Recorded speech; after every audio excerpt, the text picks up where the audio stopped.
संबंध इस प्रकार सृष्टि चक्र की स्थिति यज्ञ पर निर्भर बतलाकर और परमात्मा को यज्ञ में प्रतिष्ठित कहकर अब उस यज्ञ रूप सब धर्म के पालन की आवश्यकता कर्तव्यता सिद्ध करने के लिए उस सृष्टि चक्र के अनुकूल ना चलने वाले की यानी अपना कर्तव्य पालन ना करने वाले की निंदा करते हैं। एव प्रतीर्थ चक्र नानुवत्र यतिह य अदायु निद्रया रामो मोन्ध पार्थ सत जीवित।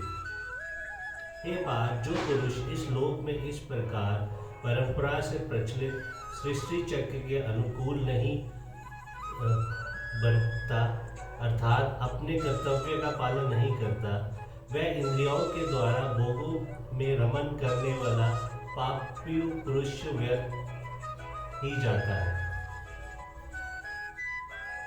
यह चक्र पद किसका वाचक है और उसके साथ एक प्रवृत्तितम विशेषण देने का क्या भाव है तथा उसको उसके अनुकूल बरतना क्या है।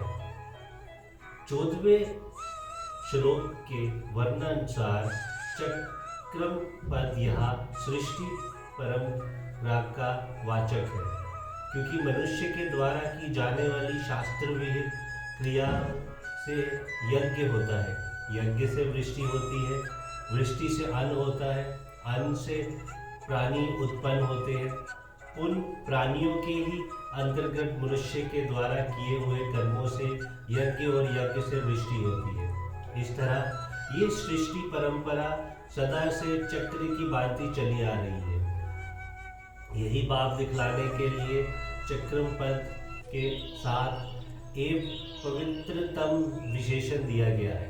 अपने अपने वन आश्रम स्वभाव और परिस्थितियों के अनुसार जिस मनुष्य का जो सब धर्म है, जिसके पालन करने का उस पर दायित्व है, उसके अनुसार अपने कर्तव्य का सब सावधानी के साथ पालन करना ही उस चक्र के अनुसार चलना है।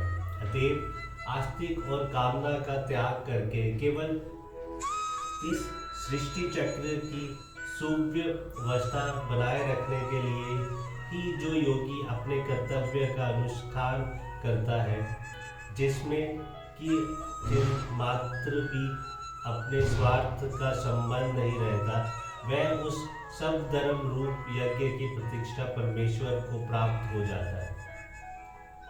इस सृष्टि चक्र के अनुकूल न बरतने वाले मनुष्य को इंद्रियान राम और अदायु कहने का तथा उसके जीवन को व्यर्थ बतलाने का क्या अभिप्राय है।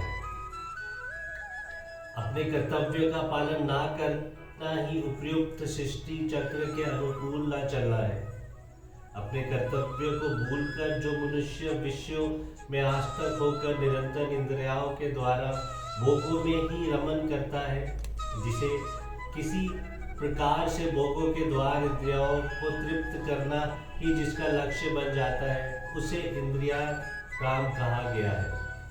इस प्रकार अपने कर्तव्य को त्याग कर देने वाला मनुष्य भोगों की कामना से प्रेरित होकर इच्छाचारी हो जाता है। अपने स्वार्थ में रत रहने के कारण वह दूसरों के हित अहित की कुछ भी परवाह नहीं करता, जिससे दूसरों पर बुरा प्रभाव पड़ता है और सृष्टि की व्यवस्था में विघ्न उपस्थित हो जाता है। ऐसे होने से समस्त प्रजों को दुख पहुंचता है। अतएव अपने कर्तव्य का पालन ना करके सृष्टि में दुर्व्यवस्था उत्पन्न करने वाला मनुष्य बड़ी भारी दोष का भागी होता है तथा वह अपना स्वार्थ सिद्ध करने के लिए जीवन भर अन्यायपूर्वक धन और ऐश्वर्य का संग्रह करता रहता है। इसलिए उसे अदायु कहा गया है।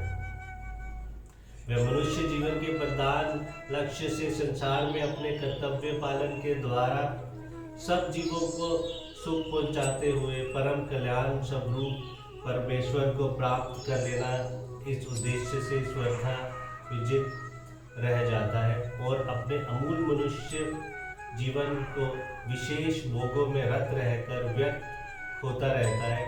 इसीलिए उसके जीवन का व्यर्थ, उस जीवन को व्यर्थ बतलाया गया है।